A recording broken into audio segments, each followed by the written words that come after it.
ಯಾರಿಗೂ ಒಬ್ರಿಗೆ ಕೊಡಪ್ಪ ಸರ್ ಬಿರಾಣಿ ಸರ್ ಇವತ್ತು ಸರ್ ಬಿರಾಣಿ ಸರ್ ಉತ್ತರ ಕರ್ನಾಟಕ ರೆಪ್ರೆಸೆಂಟ್ ಮಾಡೋ ನೀವು ಇವತ್ತು ಉತ್ತರ ಕರ್ನಾಟಕ ಸಪ್ರೇಟ್ ಅನ್ನೋ ಕೂಗು ಕೇಳಿ ಬರ್ತಾ ಇದೆ. ತಾವೊಬ್ಬ ಜವಾಬ್ದಾರಿತ ಶಾಸಕರಾಗಿ ಏನು ಹೇಳ್ತೀರಿ ವಿಚಾರ? ನೋಡ್ರಿ, ಇವತ್ತು ಉತ್ತರ ಕರ್ನಾಟಕದ ಕೂಗು ಬರಲಿಕ್ಕೆ ಮುಖ್ಯ ಕಾರಣ ಸರ್ಕಾರ. ಯಾರೂ ಕೂಡ ಕರ್ನಾಟಕ ರಾಜ್ಯ ಎರಡು ಭಾಗ ಆಗ್ಬೇಕಂತ ಯಾರೂ ಬಯಸೋದಿಲ್ಲ. ವಿಶೇಷವಾಗಿ ಉತ್ತರ ಕರ್ನಾಟಕದವರು ನಾವು ಏಕೀಕರಣಕ್ಕಾಗಿ ಹೋರಾಟ ಮಾಡಿದವರು ನಾವು ಬಯಸೋದಲ್ಲ. ಯಾಕೆ ಉತ್ತರ ಕರ್ನಾಟಕ ಪ್ರತ್ಯೇಕತೆ ಅಲ್ಲಿ ಜನ ಬಯಸ್ತಾರಂದ್ರೆ ಸರ್ಕಾರ ಮಾಡಿದಂಥ ತಾರತಮ್ಯ ನೀತಿ ಅದು ಭಾಳ ಮುಖ್ಯ. ಉತ್ತರ ಕರ್ನಾಟಕಕ್ಕೆ ಕಳೆದ 60 ವರ್ಷಗಳಿಂದ ಅನ್ಯಾಯ ಆಗ್ತಾ ಬಂದದ. ರಸ್ತೆಗಳು ಹೆಂಗದವು, ನೀರಾವರಿ ನಮಗೆ ಅನುಕೂಲತೆ ಏನದ, ಆರೋಗ್ಯದ್ದು ಏನದ, ಶಿಕ್ಷಣದ್ದು ಏನದ, ಪ್ರತಿಯೊಂದು ಕ್ಷೇತ್ರದೊಳಗೆ ಅನ್ಯಾಯ ಆಗ್ಯದ. ಈ ಅನ್ಯಾಯವನ್ನು ಎಷ್ಟು ವರ್ಷ ತಡ್ಕೋಬೇಕು ಜನ? ಈ ಪ್ರತ್ಯೇಕತೆ ಕೂಗು ಬರಬೇಕಾದ್ರೆ ನಾ ಈಗಾಗಲೇ ಹೇಳಿದಾಗ ಸರ್ಕಾರನ ಹೊಣೆ ಇದು. ನಂಜುಂಡಪ್ಪ ಅವರು ವರದಿ ಕೊಟ್ಟರು, ಸರಿಪಡಿಸಂತೆ ಕೊಟ್ಟು ಎಷ್ಟು ಹಿಂದುಳಿದವು, ಎಷ್ಟು ಅತ್ಯಂತ ಹಿಂದುಳಿದವು. ಸರಿಯಾಗಿ ಬಜೆಟ್ ಕೊಡಬೇಕಲ್ಲ, ಬಜೆಟ್ ಕೊಟ್ಟು ಅದು ಸರಿಯಾಗಿ ಇಂಪ್ಲಿಮೆಂಟ್ ಆಗಬೇಕು. ಅದು ಆಗ್ತಾ ಇಲ್ಲ. ನಂಜುಂಡಪ್ಪ ವರದಿ ಪ್ರಕಾರ ಹಣ ಬಿಡುಗಡೆ ಮಾಡಿ ಅದು ಸರಿಯಾಗಿ ಅದರಲ್ಲಿ ಉಪಯೋಗ ಆಗೈತೆ ಇಲ್ಲೋ, ಅದು ಕಾರ್ಯರೂಪಕ್ಕೆ ಬಂದೈತಿಲ್ಲ ನೋಡ್ಬೇಕಲ್ಲ. ಸರ್ಕಾರದ ಲೋಪದೋಷ ಅದು ಆ ಪಕ್ಷ ಈ ಪಕ್ಷ ಹೇಳಂಗಿಲ್ಲ. ಒಟ್ಟಾರೆ ಅನ್ಯಾಯ ಆಗ್ಯದ, ಅದು ಸರಿಪಡಿಸ್ಬೇಕು. ಇವ್ರು ಕರೆಸ್ಬೇಕು, ಕುಂದಿರಿಸ್ಬೇಕು. ನಾವು ಇದನ್ನು ಸರಿಪಡಿಸ್ತೀವಿ. ಒಂದು ಕಾಲಮಿತಿ ಕೊಡಬೇಕು. ಕಾಲಮಿತಿ ಅವಧಿ ಕೊಟ್ಟು ಅವರು ಯಾರೂ ಪ್ರತ್ಯೇಕತೆ ಬಯಸಂಗಿಲ್ಲ, ಒಂದಾಗ್ತಾರೆ. ಉತ್ತರ ಕರ್ನಾಟಕದ ವಿಧಾನ ಪರಿಷತ್ ಸದಸ್ಯರು MLAಗಳು ಸೇರಿದಂತೆ ಈಗ ಪ್ರತ್ಯೇಕ ಬಜೆಟನ್ನು ಘೋಷಣೆ ಮಾಡೋ ರೀತಿಯಲ್ಲಿ ತಾವು ಉಲ್ಲೇಖ ಮಾಡಿದ್ರಿ. ರೈತ ಬಜೆಟ್ ಹೇಗೆ ಯಡಿಯೂರಪ್ಪ ಮಾಡಿದ್ರು ಅದೇ ರೀತಿ ಉತ್ತರ ಕರ್ನಾಟಕಕ್ಕೆ ಬೆಳವಣಿಗೆ ಮಾಡೋಕ್ಕೆ ಖಂಡಿತವಾಗಿ ಮುಂಬರ್ತಕ್ಕಂಥ ಯಜಮಾನ ಹನುಮಂತ ನಿರಾಣಿ ಅವರು ಇದ್ದಾರೆ, ನಾವು ಅದೀವಿ. ಉಳಿದೆಲ್ಲ ಉತ್ತರ ಕರ್ನಾಟಕದ MLCಗಳೆಲ್ಲ ಕೂಡಿಕೊಂಡು ಮುಖ್ಯಮಂತ್ರಿಗಳ ಬಜೆಟ್ ಪ್ರಿಪೇರ್ ಹಾಕೋಣ ಮೊದಲಿಗೆ ನಾವೆಲ್ಲ MLCಗಳು ಕೂಡಿಕೊಂಡು ನಮ್ಗೆ ಸಪ್ರೇಟ್ ಬಜೆಟ್ ಮಾಡಿ, ಮತ್ತು ಬರೀ ಬಜೆಟ್ ಮಾಡಿದ್ರೆ ಸರಿ ಆಗೋದಿಲ್ಲ, ಅದು ಇಂಪ್ಲಿಮೆಂಟ್ ಆಗಬೇಕು. ನಮ್ಮಲ್ಲಿ ಯೋಜನೆಗಳು ಫಸ್ಟ್ ಕ್ಲಾಸ್ ಮಾಡ್ತೀವಿ, ಅದ್ರ ಇಂಪ್ಲಿಮೆಂಟೇಷನ್ ಬಗ್ಗೆ ಯಾರೂ ಕಾಳಜಿ ಮಾಡೋಂಗಿಲ್ಲ. ಹಿಂಗಾಗಿ ಫೇಲ್ಯೂರ್ ಆಗಿತ್ತು. ಎಲ್ಲ ಯೋಜನೆಗಳ ಫೇಲ್ಯೂರ್ ಆಗ್ಲಿಕ್ಕೆ ಕಾರಣ ಏನಪ್ಪ ಅಂದ್ರೆ ಇಂಪ್ಲಿಮೆಂಟೇಷನ್ ಬಗ್ಗೆ ನಾವು ಕಾಳಜಿ ವಹಿಸೋದಿಲ್ಲ. ಯೋಜನೆ ಚೆನ್ನಾಗಿ ತಯಾರು ಮಾಡ್ತೀವಿ, ಅದಕ್ಕೆ ತಕ್ಕಂತೆ ಮುಂದೆ ಜಾರಿ ಬರಬೇಕಲ್ಲ, ಅದ್ರ ಬಗ್ಗೆ ನಿಷ್ಕಾಳಜಿ ಆಗ್ಯದ. ಹನುಮಂತಣ್ಣ ಅವರು ಮಾತಾಡ್ತಾರೆ. ಸಂಕ್ಷಿಪ್ತವಾಗಿ 1 ನಿಮಿಷ ಹೇಳ್ಬಿಡಿ ಸರ್. ತಾವು ಅಂಕಿಅಂಶ ಸಮೇತ ಅನ್ಯಾಯವನ್ನು ಎತ್ತಿ ಹಿಡಿದ್ರಿ. ಸೊ ಅದನ್ನು ಸದನದಲ್ಲೂ ಮಂಡಿಸಿದೆ ಅಂತ ಹೇಳಿದ್ರಿ. ಇವತ್ತು ಪ್ರತ್ಯೇಕವಾಗಿ ಅಲ್ಲಿನ ಕೂಗು ಕೇಳಿ ಬರ್ತಾ ಇದೆ, ನೀವು ಸಾಕ್ಷಿಯಾಗಿದ್ರಿ. ಏನು ಹೇಳ್ತೀರಾ? ನಾ ಕೊಟ್ಟಿರ್ತಕ್ಕಂಥ ಅಂಕಿಅಂಶಗಳನ್ನು ಕಳೆದ ಅಧಿವೇಶನದಲ್ಲಿ ಬೆಳಗಾವದಲ್ಲಿ ಕೂಡ ನಾನು ಕೊಟ್ಟಿದ್ದೀನಿ. ನೀವು ಇಲ್ಲಿ ಹೇಳಿರ್ತಕ್ಕಂಥದ್ದು ಸ್ವಲ್ಪ ಪ್ರತಿಯೊಂದು ಇಲಾಖೆಯಿಂದ ಏನು ವ್ಯತ್ಯಾಸಗಳಾಗಿದ್ದಾವೆ, ಏನು ತಾರತಮ್ಯ ಇದೆ ಅಂತಕ್ಕಂಥದ್ದನ್ನು ಸದನದಲ್ಲಿ ಸರ್ಕಾರ ಗಮನ ಸೆಳೀತಕ್ಕಂಥ ಕೆಲಸ ಕಳೆದ ವರ್ಷ ಡಿಸೆಂಬರ್ದಲ್ಲಿ ನಾನು ಬೆಳಗಾವದಲ್ಲಿ ಮಾಡಿದ್ದೀನಿ. ಇವು ಕೂಡ ಅದರ ಒಂದು ಕೆಲವೊಂದು ಭಾಗಗಳನ್ನು ಇಲ್ಲಿ ನೆನಪಿಸ್ಕೊಳ್ತಕ್ಕಂಥ ಕೆಲಸ ಮಾಡಿದ್ದೀನಿ. ಭಾಳಷ್ಟು ದೃಷ್ಟಿಕೋನದಲ್ಲಿ ಉತ್ತರ ಕರ್ನಾಟಕಕ್ಕೆ ಅನ್ಯಾಯ ಆಗ್ತಕ್ಕಂಥದ್ದು ನಾವೆಲ್ಲರೂ ಒಪ್ಪಲೇಬೇಕು. ಅಲ್ಲ, ಇದಕ್ಕೆಲ್ಲ ಶಾಸಕರ ಒಂದು ಅಂದರೆ ಕೊರತೆ ಕಾರಣ, ಯೂನಿಟಿ ಕಾರಣ. ಶಾಸಕರ ಕೊರತೆ ಅಂತಲ್ಲ, ಇವತ್ತು ನೋಡಿ ಇಲ್ಲಿವರೆಗೂ ಕೂಡ 22 ಜನ ಮುಖ್ಯಮಂತ್ರಿಗಳು ಕರ್ನಾಟಕದಲ್ಲಿ ಆಗಿದ್ದಾರೆ. ಅದರಲ್ಲಿ DK ಶಿವಕುಮಾರನನ್ನು ಒಳಗೊಂಡಂತೆ 15 ಜನರು ದಕ್ಷಿಣ ಕರ್ನಾಟಕದವರು, 7 ಜನ ಮುಖ್ಯಮಂತ್ರಿಗಳು ಉತ್ತರ ಕರ್ನಾಟಕದಿಂದ ಆದರು. ಯಾವ ಒಬ್ಬ ಮುಖ್ಯಮಂತ್ರಿಯನ್ನು ಕೂಡ ಪೂರ್ಣಾವಧಿ ಮುಖ್ಯಮಂತ್ರಿ ಆಗಲಿಕ್ಕೆ ಈ ಭಾಗದವರು ಬಿಡಲಿಲ್ಲ. ಅದು ಆರೋಪ ಅಲ್ಲ, ಅದು ಇತಿಹಾಸ. ಹಾಗಾಗಿ ಸಹಜವಾಗಿ ಇಲ್ಲಿ ಆಡಳಿತದ ಕೊರತೆ ಆಗ್ತದೆ. ಅವರೆಲ್ಲ ಹೇಳ್ತಾರೆ ಬೆಂಗಳೂರಿನಲ್ಲಿ ಭಾಳಷ್ಟು ಇನ್ಕಮ್ ಇದೆ, ಅದಕ್ಕೆ ನಾವು ಬೆಂಗಳೂರಿನಲ್ಲೇ ಖರ್ಚು ಮಾಡ್ತೀವಿ. ಇಲ್ಲಿ ಸುರಂಗ ಮಾರ್ಗ ಮಾಡ್ತಾರೆ, ಅವಶ್ಯಕತೆ ಇದೆ ಮಾಡಲಿ. ಅಲ್ಲಿ ನಮ್ಗೆ ಇರ್ತಕ್ಕಂಥ ರಸ್ತೆ ಆದರೂ ರಿಪೇರಿ ಮಾಡಬೇಕಲ್ಲ, ಸುಧಾರಣೆ ಮಾಡಬೇಕಲ್ಲ, ಓಡಾಡಲಿಕ್ಕೆ ಅನುಕೂಲ ಮಾಡಿಕೊಡ್ಬೇಕಲ್ಲ. ನಮ್ಮ ರೈಲ್ವೆಗಳ ಅವಶ್ಯಕತೆ ಇದೆ, ರೈಲ್ವೆ ಹಳಿಗಳ ಅವಶ್ಯಕತೆ ಇದೆ. ನಮ್ಮ ಉತ್ತರ ಕರ್ನಾಟಕದಲ್ಲಿ ಎಷ್ಟು ವಿಮಾನ ನಿಲ್ದಾಣಗಳಿದ್ದಾವೆ, ಈ ಭಾಗದಲ್ಲಿ ಎಷ್ಟು ವಿಮಾನ ನಿಲ್ದಾಣಗಳಿದ್ದಾವೆ. 8 ವರ್ಷದಿಂದ ಒಂದು ಬಿಜಾಪುರದಲ್ಲಿ ವಿಮಾನ ನಿಲ್ದಾಣ ರೆಡಿ ಆಗ್ತಾ ಇಲ್ಲ. ಹಣಕಾಸಿನ ಕೊರತೆ. ಶಿವಮೊಗ್ಗಕ್ಕೆ 3,000 ಕೋಟಿ ಕೊಡ್ತಾರೆ, ಬಿಜಾಪುರಕ್ಕೆ 1,500 ಕೋಟಿ ಕೊಡ್ತಾರೆ. ಏನಿದ್ರ ಅರ್ಥ? ಹೀಗೆ ತಾರತಮ್ಯ ಹೆಚ್ಚಾಗಿ ಜನರು ಇವತ್ತು ಆಕ್ರೋಶಗೊಂಡಿದ್ದಾರೆ. ನಾವು ಪ್ರತ್ಯೇಕ ರಾಜ್ಯ ಆಗಲೇಬೇಕು ಅಂತ ಕೇಳೋರಲ್ಲ, ಆದರೆ ಇದನ್ನು ಸರಿಪಡಿಸ್ತಕ್ಕಂಥ ಕೆಲಸ ಮಾಡಲಿಲ್ಲ ಅಂದರೆ ನಾವು ಜನಪ್ರತಿನಿಧಿಗಳನ್ನ ಬಿಟ್ಟು ಜನಸಾಮಾನ್ಯರೇ ಧ್ವನಿ ಅದನ್ನು ಎತ್ತಾರೆ. ನಮ್ಮ ಧ್ವನಿಗಿಂತ ಜನಸಾಮಾನ್ಯರ ಧ್ವನಿನೇ ಹೆಚ್ಚು ವೇಟ್ ಇರ್ತೈತೆ ಅಂತಕ್ಕಂಥದ್ದನ್ನ ಹೇಳಿಕೆ ಬಯಸ್ತಾ ಇದ್ದೀನಿ. ಗಳ ಪ್ರಸ್ತಾವನೆಯನ್ನು ಸಲ್ಲಿಸುವುದರ ಜೊತೆಗೆ ಒಂದು ಎಚ್ಚರಿಕೆ ಗಂಟೆಯನ್ನು ಕೊಡ್ತಾ ಇದ್ದೇವೆ. ಮತ್ತು ಒಂದು ವೇಳೆ ಇದೇ ರೀತಿ ತಾರತಮ್ಯ, ಅನ್ಯಾಯ, ಮಲತಾಯಿ ಧೋರಣೆ ಮುಂದುವರೆದಿದ್ದಾದರೆ ನಾವು ಖಂಡಿತವಾಗಿಯೂ ನಿಮ್ಮ ಜೊತೆಗೆ ನಾವು ಇರುವುದಿಲ್ಲ. ನಮ್ಮ ಭಾಗವನ್ನು ನಮಗೆ ಪ್ರತ್ಯೇಕ ಮಾಡಿಕೊಡಿ, ಮತ್ತೊಂದು ಸಮೃದ್ಧ ಕನ್ನಡ ನಾಡು ಬಸವನಾಡನ್ನು ನಿರ್ಮಾಣ ಮಾಡಿಕೊಳ್ಳಿಕ್ಕೆ ನಾವು ಸಮರ್ಥರಿದ್ದೇವೆ ಅನ್ನುವಂಥ ಎಚ್ಚರಿಕೆಯನ್ನು ಸರ್ಕಾರಕ್ಕೆ ಕೊಡ್ತಾ ಇದ್ದೇವೆ. ಆಗಲೇ ಹೇಳಿದ್ವಿ ಅಂದರೆ ಉತ್ತರ ಕರ್ನಾಟಕಕ್ಕೆ ಇದೇ ಥರ ತಾರತಮ್ಯ ಮಾಡ್ತಾ ಹೋದರೆ ನಾವು ಸಪ್ರೇಟ್ ರಾಜ್ಯ ಮಾಡೋಕ್ಕೆ ಹಿಂಜರಿಯೋದಿಲ್ಲ.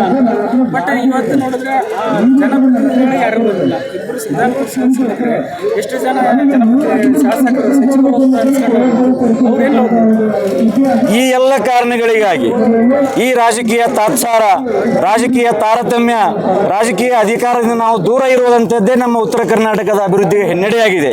ಈ ರಾಜ್ಯದಲ್ಲಿ ಇವತ್ತಿನ ಡಿ.ಕೆ. ಶಿವಕುಮಾರ್ ಅವರನ್ನು ಒಳಗೊಂಡಂತೆ 22 ಜನ ಮುಖ್ಯಮಂತ್ರಿಗಳಾಗಿದ್ದಾರೆ.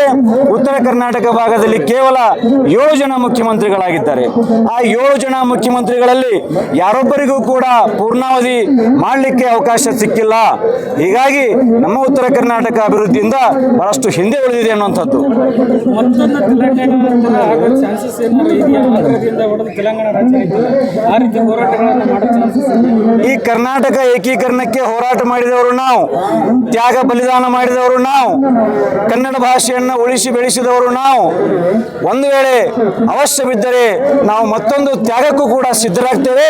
ಮತ್ತೊಂದು ಕನ್ನಡ ನಾಡನ್ನು, ಮತ್ತೊಂದು ಬಸವನಾಡನ್ನ ನಿರ್ಮಾಣ ಮಾಡ್ತೇವೆ. ನಾವು ಇದೇ ದೇಶದಲ್ಲಿ ಇರ್ತೇವೆ ಹೊರತು ಬೇರೆ ದೇಶದಲ್ಲಿ ಹೋಗೋದಿಲ್ಲ. ಈ ಒಂದು ಭಾಷೆ, ಈ ನೆಲ, ಈ ಜಲ, ಸಂಸ್ಕೃತಿಯ ಭಾಗವಾಗಿ ನಾವು ಉತ್ತರ ಕರ್ನಾಟಕವನ್ನು ಅಭಿವೃದ್ಧಿಗಾಗಿ ಮತ್ತು ಆಡಳಿತಾತ್ಮಕ ಅನುಕೂಲಕ್ಕಾಗಿ ಪ್ರತ್ಯೇಕ ರಾಜ್ಯವನ್ನು ನಿರ್ಮಾಣ ಮಾಡ್ಕೋತೇವೆ. ಭಾರತ್ ಮಾತಾ ಕಿ. ಉತ್ತರ ಕರ್ನಾಟಕ ಹಾಗೂ ಮೈಸೂರು ಕರ್ನಾಟಕ ಪ್ರತ್ಯೇಕ ರಾಜ್ಯಗಳಾಗಬೇಕು ಅಂತಕ್ಕಂಥ ಬೇಡಿಕೆಯ ಈ ಒಂದು ವೇದಿಕೆ ಮೇಲೆ ಆಸೀನರಾಗಿರ್ತಕ್ಕಂಥ ನಮ್ಮ ನಿಮ್ಮೆಲ್ಲರ ನೆಚ್ಚಿನ ಸನ್ಮಾನ್ಯ ವಿಧಾನ ಪರಿಷತ್ತಿನ ಶಾಸಕರು, ಹಿರಿಯರು,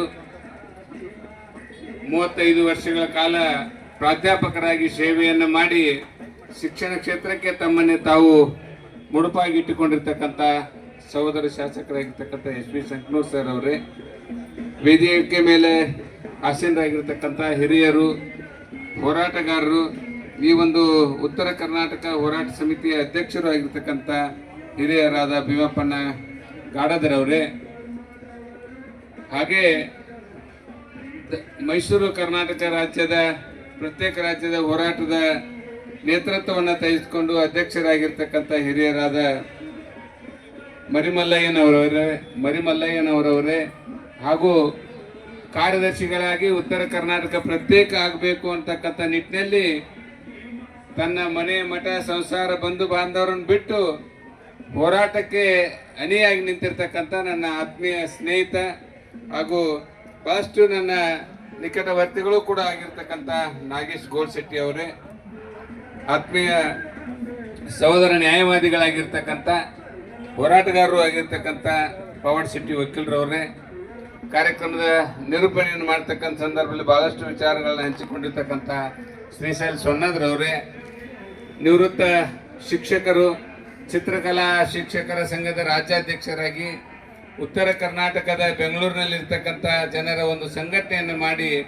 ಹೋರಾಟದ ಮುಂಚೂಣಿಯಲ್ಲಿರ್ತಕ್ಕಂಥ BG ಔಟಿ ಸರ್ ಅವರೇ, ವೇದಿಕೆ ಮೇಲೆ ಇರ್ತಕ್ಕಂಥ ಎಲ್ಲ ಗೌರವಾನ್ವಿತ ಗಣ್ಯಮಾನ್ಯರೇ, ಅತಿಥಿ ಅಭ್ಯಾಗತರೇ, ಉಪಸ್ಥಿತರಿರ್ತಕ್ಕಂಥ ಎಲ್ಲ ಹೋರಾಟಗಾರರೇ, ಸ್ನೇಹಿತರೇ, ಮಾಧ್ಯಮದ ಮಿತ್ರರೇ, ಭಾಳಷ್ಟು ವಿಚಾರಗಳನ್ನು ಪ್ರಾಸ್ತಾವಿಕವಾಗಿ ಮಾತನಾಡ್ತಕ್ಕಂಥ ಸಂದರ್ಭದಲ್ಲಿರ್ಬೋದು. ಅನೇಕ ವಿಚಾರಗಳನ್ನ ಈಗಾಗಲೇ ನಮ್ಮ ಹೋರಾಟಗಾರರು ಕಳೆದ 4-6 ವರ್ಷಗಳಿಂದ ಮಾಡ್ತಾ ಬಂದಿದ್ದಾರೆ. ನಾವು ಕೂಡ ಅವರ ಹೋರಾಟವನ್ನು ಭಾಳಷ್ಟು ಸೂಕ್ಷ್ಮವಾಗಿ ಗಮನಿಸ್ತಾ ಇರ್ತೀವಿ. ಉತ್ತರ ಕರ್ನಾಟಕ ಪ್ರತ್ಯೇಕ ಆಗಬೇಕು ಅಂತಕ್ಕಂಥ ಧ್ವನಿಯನ್ನು ಎತ್ತೋದ್ರಲ್ಲಿ ನಾವಿವತ್ತು ನೆನಪಿಸ್ಕೊಳ್ಬೇಕಾಗ್ತದೆ. ಉಮೇಶಣ್ಣ ಕತ್ತಿ ಅವರು ನಮ್ಮ ಜೊತೆಗೆ ಇವತ್ತಿಲ್ಲ ಇಲ್ಲಿ, ಆದರೆ ಅವರು ಅವತ್ತೇ ಧ್ವನಿ ಎತ್ತಿದರು. ಉತ್ತರ ಕರ್ನಾಟಕಕ್ಕೆ ನೀವು ಭಾಳಷ್ಟು ಅನ್ಯಾಯವನ್ನು ಮಾಡ್ತಾ ಇದ್ದೀರಿ, ಅಭಿವೃದ್ಧಿ ದೃಷ್ಟಿಯಲ್ಲಿ ತಾರತಮ್ಯ ಆಗ್ತಾ ಇದೆ, ಮುಂದೆ ಇದು ಒಂದು ದಿವಸ ಪ್ರತ್ಯೇಕ ರಾಜ್ಯದ ಕೂಗನ್ನು ಎತ್ತಬೇಕಾಗ್ತತಿ ಅಂತಕ್ಕಂಥ ಧ್ವನಿಯನ್ನು ಈ 10 ವರ್ಷಗಳ ಹಿಂದೆ ಉಮೇಶ್ ಕತ್ತಿ ಅವರ ಮಾತನಾಡಿದ್ದನ್ನು ನಾವಿಲ್ಲಿ ತಮ್ಮ ಗಮನಕ್ಕೆ ತರಲಿಕ್ಕೆ ಬಯಸ್ತಾ ಇದ್ದೇನೆ. ಹಾಗೆ ಭಾಳಷ್ಟು ಹಿರಿಯರು ಇವತ್ತು ನಮ್ಮ ಹೋರಾಟ ಸಮಿತಿ ಅಧ್ಯಕ್ಷರು, ಕಾರ್ಯದರ್ಶಿಗಳು, ಪದಾಧಿಕಾರಿಗಳು ಭಾಳಷ್ಟು ಶ್ರಮ ವಹಿಸಿ ಪ್ರತ್ಯೇಕ ರಾಜ್ಯದ ಕೂಗನ್ನು ಇವತ್ತು ಸರ್ಕಾರ ಮಟ್ಟಕ್ಕೆ ತರಲಿಕ್ಕೆ ಬೆಂಗಳೂರಿನ ಫ್ರೀಡಂ ಪಾರ್ಕಿಗೆ ಇವತ್ತು ಹೋರಾಟ ಬಂದು ತಲುಪಿದೆ. ಈ ಮುಂಚೆಯೂ ಕೂಡ ಬೆಳಗಾವದಲ್ಲಿ ಅಧಿವೇಶನ ನಡೀತಕ್ಕಂಥ ಸಂದರ್ಭದಲ್ಲಿ ಕಳೆದ ವರ್ಷ ಡಿಸೆಂಬರ್ದಲ್ಲಿ ಅಲ್ಲಿ ಕೂಡ ತಾವು ಹೋರಾಟವನ್ನು ಮಾಡಿ ಸರ್ಕಾರಕ್ಕೆ ಮನವಿಯನ್ನು ಅರ್ಪಿಸುವಂಥ ಕೆಲಸವನ್ನು ತಾವು ಮಾಡಿದಿರಿ. ಆ ಸಂದರ್ಭದಲ್ಲಿ ನಾಗೇಶ್ ಗೋಲ್ಶೆಟ್ಟಿ ಅವ್ರು ಭಾಳಷ್ಟು ಸಲ ಹೇಳ್ತಾ ಇದ್ರು, ಭಾಳಷ್ಟು ಮಾಹಿತಿಯನ್ನು ಕೂಡ ನನಗೆ ಕೊಟ್ಟರು. ಅವ್ರ ಮಾಹಿತಿಯನ್ನು ತೆಗೆದುಕೊಂಡು ನಾನು ಸದನದಲ್ಲಿ ಸುಮಾರು 1 ಗಂಟೆಗಳ ಕಾಲ ಉತ್ತರ ಕರ್ನಾಟಕದ ಮೇಲೆ ಆಗ್ತಕ್ಕಂಥ ತಾರತಮ್ಯ ಧೋರಣೆಯನ್ನು ಸರ್ಕಾರ ಗಮನ ಸೆಳೆತಕ್ಕಂಥ ಒಂದು ಪ್ರಾಮಾಣಿಕ ಪ್ರಯತ್ನವನ್ನು ನಾನು ಮಾಡಿದೆ. ತಮಗೆಲ್ಲರಿಗೂ ಗೊತ್ತಿದೆ, ಅದರ ಒಂದು ಕಾಪಿ ಕೂಡ ನಾಗೇಶ್ ಅವ್ರ ಕಡೆ ನಾನು ಈಗ ಕೊಡ್ತೀನಿ. ಅವ್ರಿಗೂ ಕೂಡ ಗೊತ್ತಿದೆ, ನನಗಿಂತ ಹೆಚ್ಚು ಅವ್ರಿಗೆ ಮಾಹಿತಿ ಇದೆ. ಹಾಗೆ ಇವತ್ತು ನಮ್ಮೆಲ್ಲರದು ಕೂಡ ಆಸೆ ಇದೆ. ಏನು 1956ರಲ್ಲಿ ನವೆಂಬರ್ 1ರಲ್ಲಿ ಕರ್ನಾಟಕ ರಾಜ್ಯದ ಧಾರವಾಡದಲ್ಲಿ ಲಿಂಗಾಯತ ವೀರಶೈವ ವಿದ್ಯಾವರ್ಧಕ ಸಂಘದಲ್ಲಿ ಎರಡೂ ರಾಜ್ಯದ ಈ ಕಡೆ ಮೈಸೂರು ಭಾಗದವರು, ಆ ಕಡೆ ಉತ್ತರ ಕರ್ನಾಟಕ ಭಾಗದವರು ಎಲ್ಲರೂ ಕೂಡಿ ಒಂದಾಗಿ ಅಖಂಡ ಕರ್ನಾಟಕವನ್ನು ಕಟ್ಟಬೇಕು ಅಂತಕ್ಕಂಥ ಸಂಕಲ್ಪವನ್ನು ಮಾಡಿ ಅಖಂಡ ಕರ್ನಾಟಕದ ಘೋಷಣೆ ಆಯಿತು. ತಮ್ಮೆಲ್ಲರಿಗೂ ಗೊತ್ತಿರತಕ್ಕಂಥ ಇತಿಹಾಸ ಇದು. ಅದಾದ ಮೇಲೆ ಎರಡೂ ಭಾಗವನ್ನು ಸಮಾನಾಂತರ ದೃಷ್ಟಿಯಲ್ಲಿ ರಾಜ್ಯ ಸರ್ಕಾರಗಳನ್ನು ನೋಡಿಕೊಂಡು ಬರದೇ ಇರತಕ್ಕಂಥ ಕಾರಣದಲ್ಲಿ ಭಾಳಷ್ಟು ನೋವನ್ನು ಉತ್ತರ ಕರ್ನಾಟಕದವರು ಅನುಭವಿಸ್ತಕ್ಕಂಥ ಪ್ರಸಂಗ ಬಂತು. ಆರ್ಥಿಕವಾಗಿ ಭಾಳಷ್ಟು ಸಮೃದ್ಧಿಯನ್ನು, ಶೈಕ್ಷಣಿಕವಾಗಿ ಭಾಳಷ್ಟು ಸಮೃದ್ಧಿಯನ್ನು ದಕ್ಷಿಣ ಕರ್ನಾಟಕದವರು ಪಡೆದುಕೊಂಡ್ರು. ಮುಂಚೆಯೂ ಕೂಡ ಮೈಸೂರು ಮಹಾರಾಜರ ಒಂದು ಉತ್ತಮವಾಗಿರ್ತಕ್ಕಂಥ ಆಡಳಿತ ಶೈಲಿಯಲ್ಲಿ, ಅವರ ಅತ್ಯಂತ ಜನಪ್ರಿಯವಾಗಿರ್ತಕ್ಕಂಥ ಆಡಳಿತ ವೈಖರಿಯಲ್ಲಿ ಮೈಸೂರು ಭಾಗ ಸಹಜವಾಗಿ ಅಭಿವೃದ್ಧಿಯನ್ನು ಹೊಂದಿತ್ತು. ಹಾಗಾಗಿ ನಮ್ಮ ಹೈದರಾಬಾದ್ ಕರ್ನಾಟಕ, ಇವತ್ತಿನ ಕಿತ್ತೂರು ಕರ್ನಾಟಕ, ಮಧ್ಯ ಕರ್ನಾಟಕದಲ್ಲಿ ಆರ್ಥಿಕವಾಗಿ ನೀರಾವರಿ ಕೊರತೆ, ಉದ್ಯೋಗ ಸಂಸ್ಥೆಗಳ ಕೊರತೆಯಿಂದಾಗಿ ಹಿಂದುಳಿಲಿಕ್ಕೂ ಕೂಡ ಕಾರಣ ಆಗಿತ್ತು. ಸರ್ಕಾರ ಬಂದ ಮೇಲೆ ಇದೆಲ್ಲವನ್ನು ಕೂಡ ಸಮಾನಾಂತರ ದೃಷ್ಟಿಯಲ್ಲಿ ತೆಗೆದುಕೊಂಡು ಹೋಗುವುದರಲ್ಲಿ ಎಲ್ಲೇ ಎಡವಿದ್ದಾರೆ ಅಂತಕ್ಕಂಥ ಚಿಂತೆ ಇವತ್ತು ಉತ್ತರ ಕರ್ನಾಟಕದ ಜನತೆಗೆ ಇವತ್ತು ಎದ್ದು ಕಾಣ್ತಾ ಇದೆ. ಹಾಗಾಗಿ ಇವತ್ತು ನಾವೆಲ್ಲರೂ ಕೂಡ ಇದು ಹೋಗಬೇಕು ಅಂತಕ್ಕಂಥ ನಿಟ್ಟಿನಲ್ಲಿ SM ಕೃಷ್ಣ ಅವರು ಇರ್ತಕ್ಕಂಥ ಸಂದರ್ಭದಲ್ಲಿ 2004ರಲ್ಲಿ ಈಗಾಗಲೇ ಸರ್ ಹೇಳಿದ ಹಾಗೆ ನಂಜುಂಡಪ್ಪ ವರದಿಯನ್ನು ಸಿದ್ಧಪಡಿಸಬೇಕು, ರಾಜ್ಯದ ತುಂಬೆಲ್ಲ ಸರ್ವೆ ಮಾಡಿ ಯಾವ್ಯಾವ ತಾಲೂಕುಗಳ ಪರಿಸ್ಥಿತಿ ಹೇಗಿದೆ ಅಂತಕ್ಕಂಥದ್ದು ಕೊಡಬೇಕು ಅಂತ ಕೇಳಿದಾಗ ಅವರು ವರದಿಯನ್ನು ಕೂಡ ಕೊಟ್ಟರು. ಆ ವರದಿ ಮುಂದೆ ಇಂಪ್ಲಿಮೆಂಟ್ ಆಯ್ತಾ ಅಂತಕ್ಕಂಥ ಪ್ರಶ್ನೆ ಇವತ್ತು ನಮ್ಮೆಲ್ಲರಿಗೂ ಕೂಡ ಯಕ್ಷ ಪ್ರಶ್ನೆ ಆಗಿದೆ. ಆವತ್ತಿನ ದಿವಸ ಅವರು 18,000 ಕೋಟಿ ರೂಪಾಯಿ ಅನುದಾನವನ್ನು ಈ ಅತ್ಯಂತ ಹಿಂದುಳಿರ್ತಕ್ಕಂಥ ತಾಲೂಕು ಉತ್ತರ ಕರ್ನಾಟಕ ಕೊಡಬೇಕು ಅಂತಕ್ಕಂಥ ಒಂದು ಘೋಷಣೆಯನ್ನು ಮಾಡಿದರು.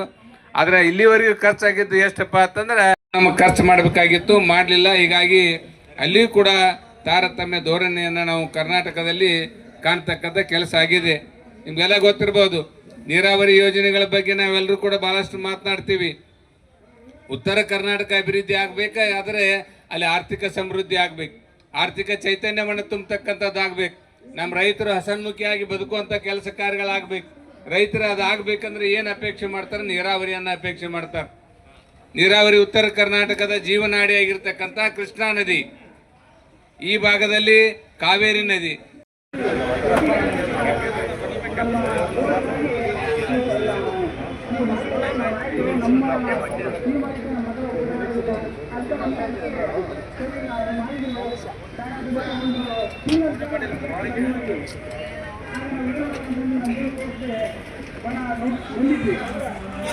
ಮನವಿಯನ್ನು ಕೊಟ್ಟಿದ್ದಾರೆ. ದಯವಿಟ್ಟು ಪರಿಷತ್ ಸದಸ್ಯರು ಒಂದೆರಡು ಮಾತುಗಳನ್ನು ಮಾತಾಡಬೇಕು, ತಮ್ಮ ಅನಿಸಿಕೆಗಳನ್ನು ಹೇಳ್ಬೇಕಂತ ಕೇಳ್ಕೊಂತ ಇದೀವಿ.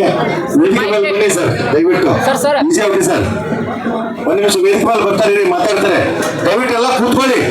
ರಾಜ್ಯದ ಬೇರೆ ಬೇರೆ ಜಿಲ್ಲೆಗಳಿಂದ ಆಗಮಿಸಿರ್ತಕ್ಕಂಥ ಈ ಸಂಘಟನೆ ಎಲ್ಲ ಪದಾಧಿಕಾರಿಗಳೇ, ಗೌರವಾನ್ವಿತ ಸದಸ್ಯರೇ, ಸರ್ಕಾರಕ್ಕೆ ನೀವೆಲ್ಲರೂ ಕೂಡ ಒಂದು ಎಚ್ಚರಿಕೆ ಗಂಟೆ ಕೊಡ್ಲಿಕ್ಕೆ ನೀವೆಲ್ಲ ಇಲ್ಲಿ ಪ್ರತಿಭಟನೆಯೊಳಗೆ ಭಾಗವಹಿಸಿದ್ದೀರಂತ, ಈ ಹೋರಾಟವನ್ನ ಹಮ್ಮಿಕೊಂಡಿದ್ದೀರಂತ ನಾನು ಭಾವಿಸ್ತಿದ್ದೇನೆ. ಯಾಕಂತಂದ್ರೆ ಇವತ್ತು ಉತ್ತರ ಕರ್ನಾಟಕಕ್ಕೆ ಬಹಳ ವರ್ಷದಿಂದ ಇವತ್ತು ಅನ್ಯಾಯ ಆಗ್ತಾ ಇದೆ. ಅದು ಮೂಲಭೂತ ಸೌಲಭ್ಯಗಳಲ್ಲಿರ್ಬೋದು, ರಸ್ತೆ ಇರ್ಬೋದು, ಕುಡಿ ನೀರಿನದಿರ್ಬೋದು. ನಾವು ನೋಡ್ತಾ ಇರ್ತೀವಿ, ಮೈಸೂರಿಗೆ ಬಂದಾಗ ರಸ್ತೆಗಳು ಹೆಂಗದಾವು, ಅಥವಾ ರಾಯಚೂರಿಗೆ ಹೋದಾಗ ಬೀದರ್ಗೆ ಹೋದಾಗ ರಸ್ತೆಗಳ ವ್ಯವಸ್ಥೆ ಹೆಂಗದ, ಅಲ್ಲಿ ಕುಡಿಯುವ ನೀರಿನ ವ್ಯವಸ್ಥೆ ಏನದ, ಇಲ್ಲಿ ಕುಡಿಯುವ ನೀರಿನ ವ್ಯವಸ್ಥೆ ಏನದ. ಇದ್ರ ಜೊತೆಗೆ ಕೈಗಾರಿಕಾ ಕ್ಷೇತ್ರ ಇರ್ಬೋದು, ನೀರಾವರಿ ಇರ್ಬೋದು, ಇವೆಲ್ಲದರಲ್ಲಿಯೂ ಕೂಡ ಉತ್ತರ ಕರ್ನಾಟಕಕ್ಕೆ ನಿರಂತರವಾಗಿ ಇವತ್ತು ಕಳೆದ 60 ಹೆಚ್ಚು ವರ್ಷಗಳಿಂದನ ಇದು ನಡೀತೇ ಬಂದದ್ದು. ಹೀಗಾಗಿ ಇವತ್ತು ಉತ್ತರ ಕರ್ನಾಟಕ ಜನ ತಮ್ಮ ತಾಳ್ಮೆಯನ್ನು ಕಳ್ಕೊಂಡ. ಎಷ್ಟು ವರ್ಷ ಇದು ಅನ್ಯಾಯ ಸಹಿಸ್ಕೋಬೇಕು? ಅನ್ಯಾಯ ಸಹಿಸ್ಕೊಂಡು ಇವತ್ತು ಅದರ ವಿರುದ್ಧ ಬಹಳ ವರ್ಷದಿಂದ ನಡೆದದ್ದು ಹೋರಾಟ. ಇದು ಅಂದ್ರೆ ಪದೇ ಪದೇ ಎಚ್ಚರಿಕೆ ಗಂಟೆ ಕೊಡಬೇಕು. ಉತ್ತರ ಕರ್ನಾಟಕಕ್ಕೆ ಅನ್ಯಾಯ ಆಗ್ಯದ ಅಂತ ತಿಳ್ಕೊಂಡನ ನಂಜುಂಡಪ್ಪ ವರದಿ ಸಮಿತಿ ಆಯ್ತು.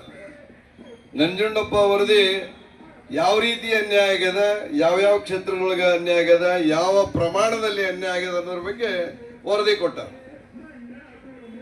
ಕೊಟ್ಟರು. ಹಣನೂ ಕೂಡ ಬಿಡುಗಡೆ ಆಯ್ತು ಆ ಶಿಫಾರಸಿನ ಮೇಲೆ. 20 ವರ್ಷ ಆಯ್ತು ನಂಜುಂಡಪ್ಪ ವರದಿ ಕೊಟ್ಟು 20 ವರ್ಷ ಆಗ್ಯದ. ಸರ್ಕಾರ ಕೂಡ ಏನು ಉತ್ತರ ಕರ್ನಾಟಕದ ಅಭಿವೃದ್ಧಿಗಾಗಿ ಅನುದಾನ ಕೂಡ ಬಿಡುಗಡೆ ಆಗ್ಯಾರ. ಅದು ಯಾವ ಪ್ರಮಾಣದೊಳಗೆ ಅಭಿವೃದ್ಧಿ ಹೊಂದು ಸುಧಾರಣೆ ಆಗೈತೆ ಅನ್ನೋದು ಮತ್ತು ಗೋವಿಂದರಾವ್ ಅವರು ವರದಿ ಮಾಡಿದ್ರು. ಅದೊಂದು ಸಮಿತಿ ಮಾಡಿದ್ರು.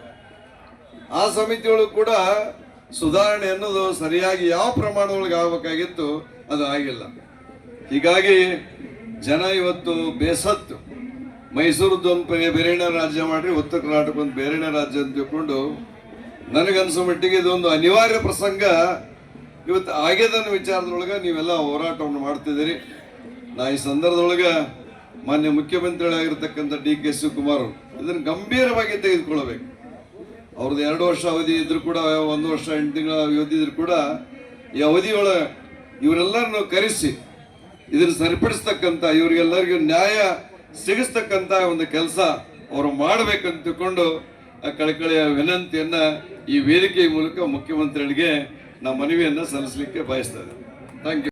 ನಮ್ಮ ಪಾಠ್ಯಪುಸ್ತಕಗಳಿಗೆ ನಾವು ಇವತ್ತು ಹೋರಾಟ ನಿಂತಿದ್ದೀವಿ. ಸರ್ಕಾರ ಏನಾದರೂ ಕೊಡದೇ ಇದ್ದಲ್ಲಿ ನಾವು ಯಾವ ರೀತಿ ಅಂದ್ರೆ ಸುಮಾರು 2,16,00,000 ಜನರು ನಾವು ಸಹಿ ತೊಗೊಂಡಿದ್ದೀವಿ. ಪ್ರತ್ಯೇಕ ರಾಜ್ಯ ಬೇಕಂತ ಹೇಳ್ತಾರೆ. ಅವ್ರ ಮೇಲೆ ID ನಂಬರ್ ಸಹಿತ ನಮ್ಮ ತೆಗೆದವು. ಆ 2,16,00,000 ಜನರು ಸಹಿ ತೊಗೊಂಡಿದ್ದೀವಿ. ಅದನ್ನು ತೆಗೆದುಕೊಂಡು ನಾವು ಕಾನೂನಾತ್ಮಕ ಹೋರಾಟ ಮಾಡಿ ಅವರು ಕೂಡ ನಾವು ಪ್ರತ್ಯೇಕ ರಾಜ್ಯ ತಗೋತೀವಿ ಅಂತ ಹೇಳಿ ಬಯಸ್ತಾ ಇದ್ದೀವಿ. ಒಂದು ನಮಗೆ ಏನು ಅನುಕೂಲ ಆಗೈತೆ ಅಂದರೆ ಇವತ್ತು ಮೈಸೂರು ರಾಜ್ಯದವರು ಕೂಡ ಪ್ರತ್ಯೇಕ ರಾಜ್ಯ ಬೇಕಂತ ಹೇಳ್ತಿದ್ದಾರೋ, ಅದಕ್ಕೆ ನಾವೇನಿದ್ದೀವಿ ಮೈಸೂರು ರಾಜ್ಯ ಈ ಕಡೆ ಉತ್ತರ ಕರ್ನಾಟಕ ರಾಜ್ಯ ಸಪ್ರೇಟ್ ಮಾಡಿಬಿಡಿ, ನಾವೆಲ್ಲ ಅಂತಮ್ ಚೆನ್ನಾಗಿ ಹೋಗ್ತು ಅಂತೇಳಿ ಬಯಸ್ತಾ ಇದ್ದೀವಿ. ಆದರೆ ಪ್ರತ್ಯೇಕ ರಾಜ್ಯದ ಬೇಡಿಕೆ ಹೆಚ್ಚಾಗಲಿಕ್ಕೆ ಸರ್ಕಾರದ ಜನಪ್ರತಿನಿಧಿಗಳೇ ಕಾರಣನ 10 ಸಾರಿ ಹೇಳಿಕ್ಕೆ ಬಯಸ್ತಾ ಇದ್ದೀವಿ.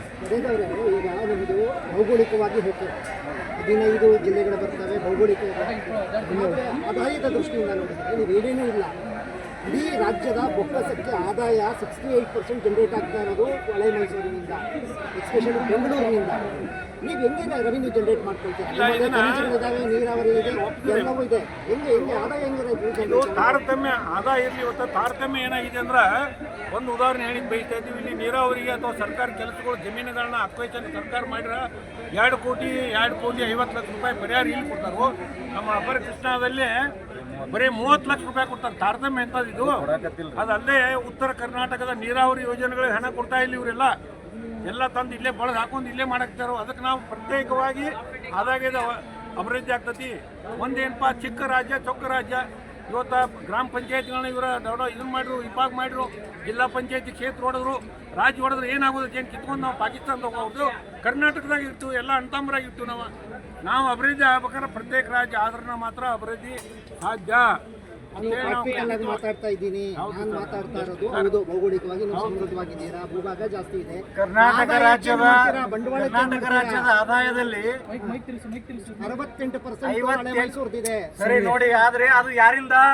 ಉತ್ತರ ಕರ್ನಾಟಕದ ಜನತೆಯಿಂದ. ಸರಿ ರೀ, ನಮ್ಮ ಭಾಗದಲ್ಲಿ 1 ನಿಮಿಷ ಕೇಳ್ರಿ. ಅಲ್ಲ, ಇವ್ರು ಮಾತಾಡಕ್ ಬಿಡಿ, ನೀವು ಯಾರು ಒಬ್ರು ಮಾತಾಡ್ರಿ. ನೀವು ಅಂಕಿ ಸಂಖ್ಯೆಗಳನ್ನು ತೆಗೆದುಕೊಂಡು ಕರ್ನಾಟಕದ ಆದಾಯದಲ್ಲಿ ತೆರಿಗೆಯನ್ನೂ ಸೇರಿ GST ST ಎಲ್ಲವನ್ನೂ ಸೇರಿಸಿ 68% ಹಳೆ ಮೈಸೂರು ಹೋರಾಟದ ರಾಜ್ಯಾಧ್ಯಕ್ಷ ಮರಿಮಲ್ಲಯ್ಯ ಅಂತೇಳಿ. ಈಗ ಏನು ಇಲ್ಲಿವರೆಗೂ ಉತ್ತರ ಕರ್ನಾಟಕದ ಅಧ್ಯಕ್ಷರು ಸಪ್ರೇಟ್ ಕೇಳ್ತಾ ಇರೋ ಅಧ್ಯಕ್ಷರು ಹೆಂಗೆ ಹೇಳಿದ್ರೆ ಅದೆಲ್ಲ ಸತ್ಯಾಂಶ ಇದೆ, ಇಲ್ಲ ಅಂತಿಲ್ಲ.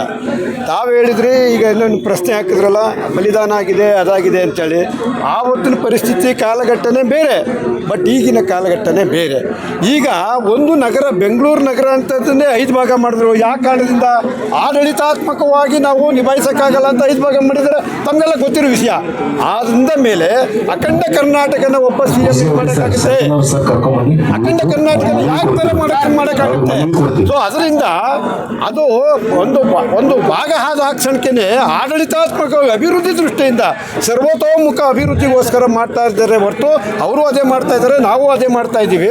ನೀವು ತಿಳ್ಕೊಳ್ಳಿ, ಮಾದಾಸದಿಂದ ದೇವ್ರು ಬೇರೆ ಆಗಲ್ಲ, ಭಾಷೆ ಬೇರೆ ಆಗಲ್ಲ, ಊಟ ಬೇರೆ ಆಗಲ್ಲ, ಯಾವುದೂ ಬೇರೆ ಆಗಲ್ಲ. ಅಣ್ಣ ತಮ್ಮಂದಿರಾಗಿ ಹೋಗೋಣ. ನಿಮ್ಮ ಭಾಗ ನೀವು ಅಭಿವೃದ್ಧಿ ಮಾಡ್ಕೊಳ್ಳಿ, ನಮ್ಮ ಭಾಗ ನಾವು ಅಭಿವೃದ್ಧಿ ಮಾಡ್ತೀವಿ. ಇಲ್ಲಿ ಬಂದಂಥ ಜನರೇಟ್ ಆದಂಥ ಸೋರ್ಸಸ್ ಎಲ್ಲ ಹೋಗ್ತಾ ಇದೆ. ಆ ಕಡೆ ಅಭಿವೃದ್ಧಿ ಆಗಿಲ್ಲ ಅಂತ ರಾಜಕಾರಣಿಗಳು ಅಲ್ಲಿಗೆ ಕೇಳ್ತಾ ಇದ್ದಾರೆ. ಇಲ್ಲೂ ಇದೆ, ಹೋಗಿ ಕೊಳ್ಳೇಗಾಲ ನೋಡಿ, ಚಾಮರಾಜನಗರ ನೋಡಿ, ತಿಪ್ಟೂರು ಭಾಗ ನೋಡಿ, ಸಿರಾ ತಾಲೂಕು ನೋಡಿ, ಆನೇಕಲ್ ನೋಡಿ, ಕೋಲಾರ ನೋಡಿ, ಅಲ್ಲೂ ಮಾಡೋದು ಬೇಕಾದಷ್ಟು ಹಿಂದುಳಿದಿದೆ. ಅದೊಂದೇ ಅಲ್ಲ. ಹಾಗಾಗಿ ಸರ್ವತೋಮುಖವಾಗಿ ಅಭಿವೃದ್ಧಿ ಆಗಬೇಕಾದ್ರೆ ಇದು ರಾಜ್ಯ ವಿಂಗಡಣೆ ಆಗಲೇಬೇಕು ಅಂತ ಹೇಳಿ ನಮ್ಮ ಅಭಿಪ್ರಾಯ. ನಿಮ್ಗೊಂದು ಪ್ರತ್ಯೇಕ ರಾಜ್ಯ ಆಯಿತು ಅಂದರೆ ನೀವು ನಿಮ್ಮ ಬಂಡವಾಳವನ್ನು, ಆದಾಯವನ್ನು ಯಾವ ರೀತಿ ಕ್ರೋಢೀಕರಿಸ್ಕೊಳ್ತೀರಾ? ನೋಡ್ರಿ, ಇದ್ರ ಬಗ್ಗೆ ಸಮಗ್ರವಾಗಿ ಅಧಿವೇಶನದಲ್ಲಿ ಚರ್ಚೆ ಮಾಡಬೇಕಂತ ನಮ್ಗೆ ಒತ್ತಾಯ ಇದೆ. ನಿವೃತ್ತ IAS ಅಧಿಕಾರಿ ಡಾಕ್ಟರ್ ಜಾಮದಾರ್ ಅವರು ಬುಕ್ ಬರೆದಿದ್ದಾರೆ. ಅದ್ರ ಬಗ್ಗೆ ಇವ್ರು ಚರ್ಚೆನ ಮಾಡ್ತಾ ಇಲ್ಲಲ್ಲ. ಈ ಕಡೆ ಅಷ್ಟು ಇಂಜಿನಿಯರಿಂಗ್ ಕಾಲೇಜ್ ಇದಾವೆ, ನಮ್ಮ ಕಡೆ ಇಂಜಿನಿಯರಿಂಗ್ ಕಾಲೇಜ್ ಇಲ್ಲ, ಮೆಡಿಕಲ್ ಕಾಲೇಜ್ ಇರ್ತದಾವು, ಆ ಕಡೆ ಇಲ್ಲ. ಪ್ರತಿಯೊಂದು ಕ್ಷೇತ್ರದಲ್ಲಿ ತಾರತಮ್ಯ ಇದ್ದರೆ ನಾವು ಪಾಲ ಕೇಳಾಕ್ತೀವಿ. ಈಗ ಮತ್ತು ಇವ್ರು ಸರಿ ಮಾಡ್ರೆ ನಮಗೇನು ಬೇಡಾಗೈತ್ರಿ, ಅದ ಸರಿ ಮಾಡ್ರೆ ನಾವೇನು ಪಾಲ ಕೇಳೋದಿಲ್ಲ ಇವತ್ತು. ಅಲ್ಲ, ನಿಮ್ಮ ಜನಪ್ರತಿನಿಧಿಗಳು ಏನು ಮಾಡ್ತಾ ಇದ್ದಾರೆ ಉತ್ತರ ಕರ್ನಾಟಕದಿಂದ ಬಂದವರು? ಏನ್ರಿ ಅದೇ ಪ್ರಶ್ನೆ. ಅವ್ರು ಕುರ್ಚಿ ಆಸೆಗೆ ಗಪ್ ಕುಂಡಿರ್ತಾರ, ಕೇಳುವಾರ ಅವರು ಕುರ್ಚಿ ಆಸೆ ಕುಂಡಿರ್ತಾರೆ ಸರ್. ಯೋಜನೆಗಳಿಗೆ, ಕಾವೇರಿ ಕೊಳ್ಳದ ಯೋಜನೆಗಳಿಗೆ ಅತಿ ಹೆಚ್ಚು ಅನುದಾನ ಕೊಟ್ಟಿರೋದು ನಿಮ್ಮ ಉತ್ತರ ಕರ್ನಾಟಕದ ಕೊಟ್ರೆ ಈಗ ಕೃಷ್ಣಾ ಸರ್ ಮುಗಿದೋತಿಯಲ್ಲಿ ಹೇಳ್ರಲ್ಲ ಸರ್. ಸಾಹೇಬ್ರ ಅದು ಮುಗಿದೋತಿಯಲ್ಲಿ ಹೇಳಲ್ಲ, ಯೋಜನೆಗಳ ಮುಗಿದಿಲ್ಲ ಸರ್, ಯೋಜನೆಗಳ ಮುಗಿದಿಲ್ಲೇ. ಯೋಜನೆಗಳಿಗೆ ಹಣಕಾಸನ್ನು ಪೂರೈಕೆ ಮಾಡ್ತಾ ಇಲ್ಲ. ಆದ್ದರಿಂದ ಇವತ್ತು ನಾವು ಪ್ರತ್ಯೇಕ ಕೇಳಾಕ್ತೀವಿ ಸರ್. ಅಭಿವೃದ್ಧಿ ದೃಷ್ಟಿಯಿಂದಾನೇ ಕೇಳ್ತೀವಿ, ಇವನ್ನೆಲ್ಲ ಸರಿ ಮಾಡ್ರಿ ಸರ್. ಹೋಗ್ತೀವಿ ಸರ್. ಈಗ ನಮ್ದೇನು ಸರ್, ಈಗ ನಮ್ಮ ಜನಪ್ರತಿನಿಧಿಗಳು ನಿರ್ಲಕ್ಷ್ಯದಿಂದ ಇದು ಉತ್ತರ ಕರ್ನಾಟಕ ಅಭಿವೃದ್ಧಿ ಆಗಲಿ ಅಂತ ನಾವು ಒಪ್ಕೋತೀವಿ. ಆದರೆ ಮಾಡೋತೇಡ್ರು ಮಾಡ್ತಾ ಇಲ್ಲ. ಅದಕ್ಕೆ ನಮ್ಮ ಕೊಟ್ಟು ಬಿಡ್ರಿ, ನಾವು ರಿಪೇರಿ ಮಾಡ್ಕೋತೀವಿ. ಅವರಾಗೆಲ್ಲ ಭಾವನಾತ್ಮಕವಾದಂಥ ಒಂದು ಪ್ರಶ್ನೆ. ಅಖಂಡ ಕರ್ನಾಟಕದ ನಿರ್ಮಾಣಕ್ಕಾಗಿ ಸಾಕಷ್ಟು ಜನ ಬಲಿದಾನಗಳನ್ನು ಮಾಡಿದ್ದಾರೆ, ಹೋರಾಟಗಳಾಗಿದ್ದಾರೆ. ಹೌದ್ರಿ, ಆಯ್ತಾ? ಹಳೆ ಮೈಸೂರು ಭಾಗ ತನ್ನ ಇಡೀ ಇದನ್ನು ಕಳ್ಕೊಂಡಿದೆ. ಸಮೃದ್ಧವಾದ ಭಾಗಗಳನ್ನು ತಮಿಳುನಾಡಿಗೆ ಬಿಟ್ಕೊಟ್ಟು ಮರಳು ಭೂಮಿಗಳನ್ನ ತನ್ನ ರೆಕ್ಕೆ ಸೇರ್ಕೊಂಡು ಸಾಕ್ತಾ ಇದೆ ಹಳೆ ಮೈಸೂರು ಭಾಗ. ಇದಕ್ಕೇನು ಹೇಳ್ತೀರಾ? ಅಖಂಡ ಬಲಿದಾನಗಳಿಗೆ ಬೆಲೆನೇ ಕರೆಕ್ಟ್ ರೀ. ಅಖಂಡ ಕರ್ನಾಟಕ ಸಲುವಾಗಿ ಉತ್ತರ ಕರ್ನಾಟಕ ಭಾಗದವರು ಸಾಕಷ್ಟು ಬಲಿದಾನ ಮಾಡಿದ್ದು ನಮ್ಗೆ ಗೊತ್ತಿದೆ. ಇವತ್ತು ಜವಾರಿ ಒಂದು ಮಾತು ಹೇಳ್ಬಿಡ್ತಾನ, ಮನೆ ಮಾಲಕ ಇಬ್ಬರು ಮಕ್ಕಳು ಇರ್ತಾರೋ, ಒಬ್ಬರಿಗೆ ರೇಷ್ಮೆ ಅಂಗಿ ತರ್ತಾರೋ, ಒಬ್ಬರಿಗೆ ಮಂಜರ್ ಪಾಟ್ ಅಂಗಿ ತರ್ತಾರೆ, ಕಾದೇ ಇರ್ವಿ. ಆ ಭಿನ್ನ ಮತ ಹೋಗಬೇಕು. ಆದರೆ ಇದು ತಾರತಮ್ಯನ ಕೇಳೋದು ಬಿಡ್ತೀವಿ. ನೀವು ಮೈಸೂರು ಸಿಲ್ಕ್ ಹಾಕೊಳ್ಳಿದ್ರೆ ನಮ್ಗೆ ಮಂಜರ್ ಪಾಟ್ ಅಂಗಿ ಹಾಕೊಳ್ಳೋಕೆ ಸಿಗೋದು. ಇದಕ್ಕೆ ಯಾರು ಹೊಣೆಗಾರ? ನಮ್ಮ ರಾಜಕಾರಣಿಗಳು. ಅದಕ್ಕೆ ಅವ್ರನ್ನ ಕೇಳ್ತಾ ಇದ್ದೀವಿ, ಅಭಿವೃದ್ಧಿ ದೃಷ್ಟಿಯಿಂದ ಉತ್ತರ ಕರ್ನಾಟಕವನ್ನು ಪ್ರತ್ಯೇಕ ಮಾಡದಿದ್ದರೆ ನಾವು ಬಿಡೋದಿಲ್ಲ. ನಮಗೂ ಒಗ್ಗಟ್ಟಿನ ಬಗ್ಗೆ ಗೊತ್ತಿದೆ ಸರ್. ತಮ್ಮ ಪರಿಚಯದಲ್ಲಿ ಮುಗಿಸಿ ಸರ್. ನೆಕ್ಸ್ಟ್ ಮಾತಾಡ್ತೀನಿ.